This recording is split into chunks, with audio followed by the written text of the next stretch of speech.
നമ്മളിൽ പലരും പല ആവശ്യങ്ങളുമായിട്ട് ഇടയ്ക്കിടയ്ക്കൊക്കെ കോട്ടയത്ത് വരാറുണ്ടല്ലേ. എന്നാൽ റബ്ബറിന്റെയും കായലിന്റെയും അക്ഷരങ്ങളുടെയും ഒക്കെ നാടായ കോട്ടയത്ത് ഒരു ദിവസം കൊണ്ട് എന്തൊക്കെ എക്സ്പ്ലോർ ചെയ്യണമെന്നുള്ള പലർക്കും ഒരു കൺഫ്യൂഷൻ ഉള്ള കാര്യമാണ്. എന്നാൽ ഇനി ഡൗട്ട് ഒന്നും അടിക്കേണ്ട. അക്ഷരനഗരിയായ കോട്ടയത്ത് ഒരു ദിവസം കൊണ്ട് കാണാൻ കഴിയുന്ന 8 കിടിലൻ സ്പോട്ടുകളുടെ കാഴ്ചകളും ട്രാവൽ ഇൻഫർമേഷനും ഒക്കെയാണ് നമ്മൾ ഇന്നത്തെ വീഡിയോയിൽ ഉൾപ്പെടുത്തിയിരിക്കുന്നത്.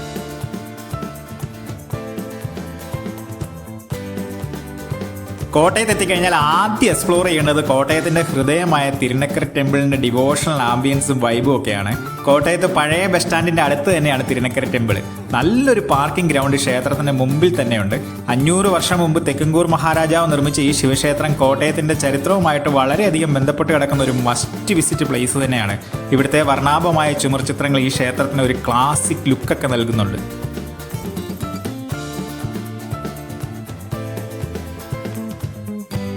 കോട്ടയം നഗരത്തിന്റെ ഹൃദയഭാഗത്തായിട്ട് സ്ഥിതി ചെയ്യുന്ന ഈ ക്ഷേത്രം കേരളത്തിന്റെ പരമ്പരാഗത വാസ്തുവിദ്യാ ശൈലിയിലാണ് നിർമ്മിച്ചിരിക്കുന്നത്. പ്രധാന പ്രവേശന കവാടത്തിലെ ഗണപതി പ്രതിഷ്ഠയും ആനക്കൊട്ടിലും കൊടിമരവും ഒക്കെ തിരുനക്കര ക്ഷേത്രത്തിന്റെ പ്രധാന സവിശേഷതകളാണ്. കേരളത്തിലെ ഏറ്റവും വലിയ കൂത്തമ്പലങ്ങളിലൊന്നും ഇവിടുത്തെ പ്രത്യേകതയാണ്.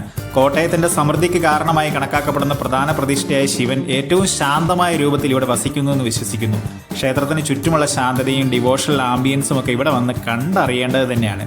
എല്ലാ മതവിഭാഗത്തിൽപ്പെട്ട ആളുകൾ ഇവിടെ എത്തുന്നതുകൊണ്ട് തന്നെ തിരുനക്കര ടെമ്പിൾ കോട്ടയം യാത്രയിൽ ഒരിക്കലും മിസ് ചെയ്തേക്കരുത്.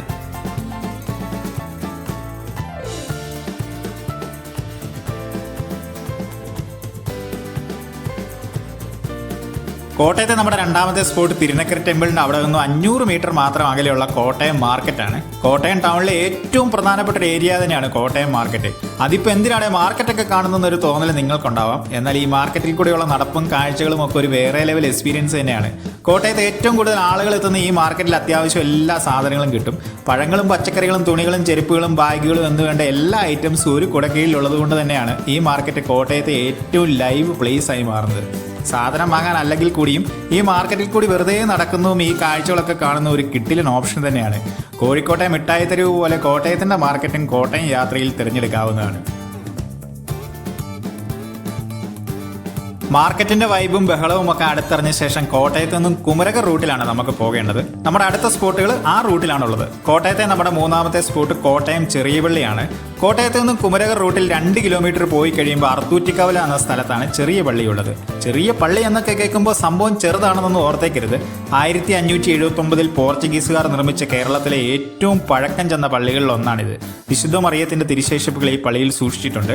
യൂറോപ്യൻ വാസ്തുവിദ്യാ ശൈലിയിലുള്ള ഗ്യാലറികളും വലിയ ഗ്രാനൈറ്റ് തൂണുകളും കോർണീസുകളും പെഡിമെന്റുകളും ഒക്കെ പള്ളിയുടെ പ്രത്യേകതകളാണ്.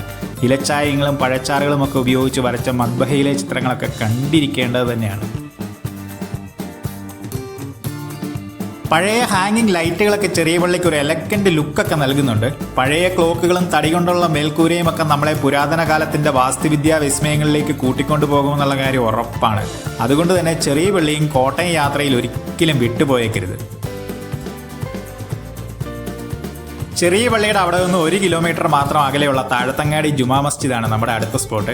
ഗംഭീര കാഴ്ചയാണിത്. 1000 വർഷം പഴക്കമുള്ള ഈ പള്ളിയുടെ വാസ്തുവിദ്യ അത്ഭുതം കണ്ടിരിക്കേണ്ടത് തന്നെയാണ്. മുസ്ലിം മതവിഭാഗത്തിന്റെ സ്നേഹവും കരുതലും മതമൈത്രിയും ഒക്കെ അറിയണമെങ്കിൽ ഇവിടെ എത്തിയാൽ മതി. ഇവിടെ എത്തി ഈ പള്ളി ഒന്ന് കാണണമെന്ന് പറഞ്ഞപ്പോൾ വളരെ സ്നേഹത്തോടെ ഒരു മുസ്ലിം സഹോദരൻ എന്നെ ജുമാ മസ്ജിദിന്റെ ഉള്ളിലേക്ക് കൂട്ടിക്കൊണ്ടുപോയി. അതിനുശേഷം ജുമാ മസ്ജിദിന്റെ ചരിത്രവും കാഴ്ചകളും ഒക്കെ മനസ്സിലാക്കി തരികയും ചെയ്തു. കാലുകളൊക്കെ കഴുകി അകത്തേക്ക് എന്നാൽ ചതുരാകൃതിയിലുള്ള ഉൾമുറ്റവും മനോഹരമായി കൊത്തിയെടുത്ത മേൽക്കൂരകളും മനോഹരമായ ജാലകങ്ങളും ഒക്കെ നമുക്ക് കാണാൻ കഴിയും. ഇന്ത്യയിലെ തന്നെ ഏറ്റവും പഴക്കം ചെന്ന ഈ ജുമാ മസ്ജിദ് കേരളത്തിന് ഇസ്ലാം മതത്തെ പരിചയപ്പെടുത്തിയ മാലിക് ദിനാറിന്റെ മകൻ ഹബീബ് ദിനാറാണ് നിർമ്മിച്ചതെന്ന് വിശ്വസിക്കപ്പെടുന്നു. 1000-ലധികം പേർക്കിരുന്ന് നിസ്കരിക്കാൻ കഴിയുന്ന വലിയ ഹാളും അറബിയിലുള്ള ലിഖിതങ്ങളും പരമ്പരാഗതമായ പൂട്ടുമൊക്കെ അദ്ദേഹം എനിക്ക് കാണിച്ചു തന്നു. കോണിപ്പടികൾ കയറി മുകളിലേക്ക് കൂട്ടിക്കൊണ്ടുപോയപ്പോൾ എന്നെ ഏറ്റവും അത്ഭുതപ്പെടുത്തിയത് വാസ്തുവിദ്യാ വിസ്മയത്തിനൊക്കെ അപ്പുറമായിട്ട് മറ്റു മതവിഭാഗത്തിൽപ്പെട്ട എന്നോടുള്ള കരുതലും ആതിഥ്യമര്യാദയുമായിരുന്നു. ആ സ്നേഹവും മതമൈത്രിയും അനുഭവിച്ചറിയാൻ താഴത്തങ്ങാടി ജുമാ മസ്ജിദും ഒരിക്കലും കോട്ടയം യാത്രയിൽ മിസ് ചെയ്തേക്കരുത്. പള്ളിയും അമ്പലവും മോസ്കും ഒക്കെ കണ്ടിട്ട് ഇതൊരു ഡിവോഷണൽ വ്ളോഗാണെന്നൊന്നും തെറ്റിദ്ധരിച്ചേക്കരുത്. ഈ 3 ആരാധനാലയങ്ങളും കോട്ടയത്തിന്റെ ചരിത്രവും നാൾവഴികളുമായി ബന്ധപ്പെട്ട് കിടക്കുന്നതുകൊണ്ട് തന്നെയാണ് ഈ വീഡിയോയിൽ ഈ ഡിവോഷണൽ സ്പോട്ടുകൾ നമ്മൾ ഉൾപ്പെടുത്തിയത്. ഇനി ജുമാ മസ്ജിദിന്റെ അവിടെ നിന്നും കായൽ ഭംഗിയൊക്കെ ആസ്വദിച്ച് കുമരകം റൂട്ടിൽ ഒരു 13 കിലോമീറ്റർ യാത്ര ചെയ്താൽ നമ്മുടെ അടുത്ത സ്പോട്ടായ കുമരകം ബേ ഐലൻഡ് ഡ്രിഫ്റ്റ് ബ്രിഡ് മ്യൂസിയത്തിലെത്താം. കുമരകത്ത് ചക്രമ്പടി എന്ന സ്ഥലമാണ് എക്സാക്ട് ലൊക്കേഷൻ. 100 രൂപയാണ് ഇവിടെ കയറുന്നതിനുള്ള എൻട്രി ചാർജ്. റിട്ടയർഡ് സ്കൂൾ അധ്യാപികയായ ശ്രീമതി രാജി പുന്നൂസാണ് ഈ മ്യൂസിയത്തിന്റെ ഫൗണ്ടറും അതേപോലെ തന്നെ ഈ മ്യൂസിയം നോക്കി നടത്തുന്നതും. ആൻഡമാൻ കടലിൽ നിന്ന് ലഭിച്ച ഫോസിലൈസ് ചെയ്ത ശില്പങ്ങളാണ് ഡ്രിഫ്റ്റ്വുഡ് മ്യൂസിയത്തിന്റെ പ്രത്യേകത. 25 വർഷമായിട്ട് ആൻഡമാനിൽ സുനാമികൾ ഉണ്ടാക്കിയതിന്റെ റിസൾട്ടാണ് ഈ ശില്പങ്ങൾ. നൂറ്റാണ്ടുകളായി ജലവൈദ്യുത പ്രക്രിയയിലൂടെ വെള്ളത്തിനടിയിൽ രൂപപ്പെട്ട നേച്ചർ ആർട്ട് എന്ന ഒറ്റ വാക്കിൽ വേണമെങ്കിൽ ഈ ശില്പങ്ങളെ പറയാൻ കഴിയും.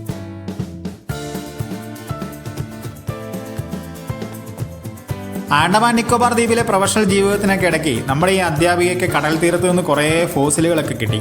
പുള്ളിക്കാരി അതൊക്കെ ഒന്ന് മോൾഡ് ചെയ്ത് കഴിഞ്ഞപ്പോൾ വിവിധ തരത്തിലുള്ള പക്ഷികളുടെയും മൃഗങ്ങളുടെയും ഉരകങ്ങളുടെയും ഉഭയജീവികളുടെയും ഒക്കെ രൂപങ്ങളായി മാറി. കേരളത്തിലെ തന്നെ ഓരോ ടൂറിസ്റ്റുകളുടെയും ഭാഗ്യമായിട്ട് തന്നെ ഇത് കാണേണ്ടി വരും. അതുകൊണ്ട് തന്നെ മികച്ച ഒരു വനിതാ ശില്പിയുടെ കരവിരുതും ഡിറ്റർമിനേഷനും പ്രകൃതിയുടെ മായാജാലവും ഒക്കെ ഒത്തുചേരുന്ന ഈ ഡ്രിഫ്റ്റ്വുഡ് മ്യൂസിയം കോട്ടയം യാത്രയിൽ ഒരിക്കലും വിട്ടുപോയേക്കരുത്.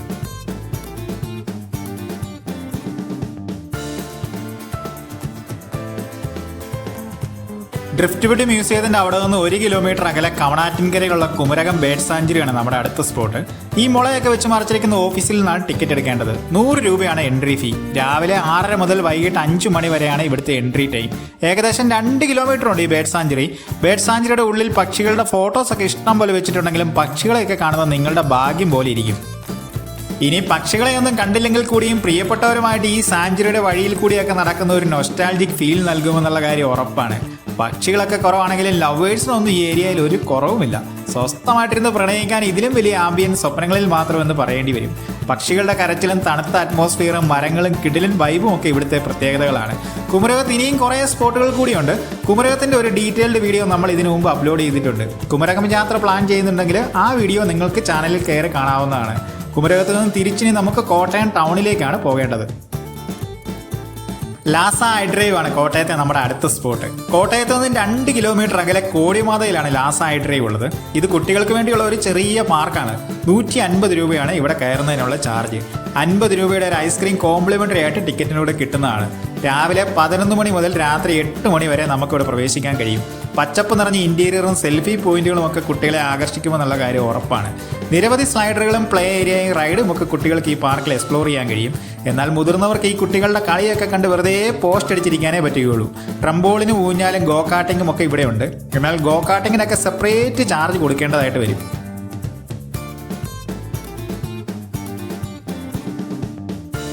ലാസ ഐഡ്രൈവിലെ പ്രൈം അട്രാക്ഷൻ പാർക്കിന്റെ സെൻട്രലായിട്ടുള്ള ഈ വാട്ടർ പൂളാണ്. എന്നാൽ ഈ വാട്ടർ റൈഡുകളൊക്കെ ഉപയോഗിക്കുന്നതിന് 240 രൂപ എക്സ്ട്രാ കൊടുക്കേണ്ടതായിട്ട് വരും. പിന്നെ വേറെ പ്രശ്നം എന്നാന്ന് വെച്ചാൽ വൈകുന്നേരം 3:30 മുതൽ 5 മണി വരെ മാത്രമേ ഈ റൈഡുകൾ ഉപയോഗിക്കാൻ സാധിക്കുകയുള്ളൂ. പിന്നെ ശനിയാഴ്ച ഞായറാഴ്ചയൊക്കെ തിരക്ക് കൂടുതലായതുകൊണ്ട് വൈകുന്നേരം 6 മണി മുതൽ 7:30 വരെയും കൂടി ഉപയോഗിക്കാൻ സാധിക്കും. കഴുത്തറപ്പൻ ചാർജൊക്കെ ആണെങ്കിലും കോട്ടയത്ത് വേറെ നല്ല പാർക്കുകളൊക്കെ കുറവായതുകൊണ്ട് തന്നെ ഈ പാർക്കും കോട്ടയം യാത്രയിൽ തിരഞ്ഞെടുക്കാവുന്നതാണ്. കോട്ടയത്തെ നമ്മുടെ നെക്സ്റ്റ് സ്പോട്ട് കോട്ടയം നെഹ്റു പാർക്കാണ്. വൈകുന്നേരം 4 മണി മുതൽ 8 മണി വരെ മാത്രമേ പാർക്കിൽ പ്രവേശിക്കാൻ സാധിക്കുകയുള്ളൂ. 12 വയസ്സിന് മുകളിലുള്ളവർക്ക് 24 രൂപയും 5 മുതൽ 12 വയസ്സ് വരെയുള്ളവർക്ക് 12 രൂപയുമാണ് ഇവിടുത്തെ എൻട്രി ഫീ. കോട്ടയംകാർക്ക് സമാധാനപരമായി സൊറ പറഞ്ഞിരിക്കാൻ ഇതിലും നല്ലൊരു ഓപ്ഷൻ ഇല്ല എന്ന് പറയേണ്ടി വരും. കൊച്ചുകുട്ടികൾക്ക് കളിക്കാനായിട്ട് ഒരുപാട് ചെറിയ റൈഡുകളൊക്കെ പാർക്കിൽ കൊടുത്തിട്ടുണ്ട്. അതുകൊണ്ട് തന്നെ മുതിർന്നവർ സംസാരിക്കുമ്പോൾ കുട്ടികൾക്ക് കളിച്ച് തിമിർക്കാൻ കഴിയും. പ്രണയിക്കുന്നവർക്ക് സമാധാനപരമായിരുന്ന് സംസാരിക്കാൻ ചെറിയ ഇരിപ്പിടങ്ങൾ ഒരുപാട് ഒരുക്കിയിട്ടുണ്ട്. വിവിധ സസ്യങ്ങളും പൂക്കളും നിറഞ്ഞ പച്ചപ്പ് നിറഞ്ഞ ആംബിയൻസ് തന്നെയാണ് നഗരത്തിലെ മരിപ്പച്ചയാക്കി ഈ പാർക്കിനെ മാറ്റുന്നത്. പണ്ടിവിടെ മാലിന്യങ്ങളൊക്കെ ഒരുപാട് തള്ളുന്നുണ്ടായിരുന്നെങ്കിലും ഇപ്പോൾ ഇച്ചിരി കൂടെ നീറ്റ് ആൻഡ് ക്ലീൻ ആയിട്ടൊക്കെയാണ് പാർക്ക് കാണപ്പെടുന്നത്. എൻട്രി ഫീ ഒക്കെ കുറവായതുകൊണ്ടും ടൗണിന്റെ നടുവിലുള്ള എന്റർടൈൻമെന്റ് ഓപ്ഷൻ ആയതുകൊണ്ടും കോട്ടയം യാത്രയിൽ നെഹ്റു പാർക്കും സെലക്ട് ചെയ്യാവുന്നതാണ്.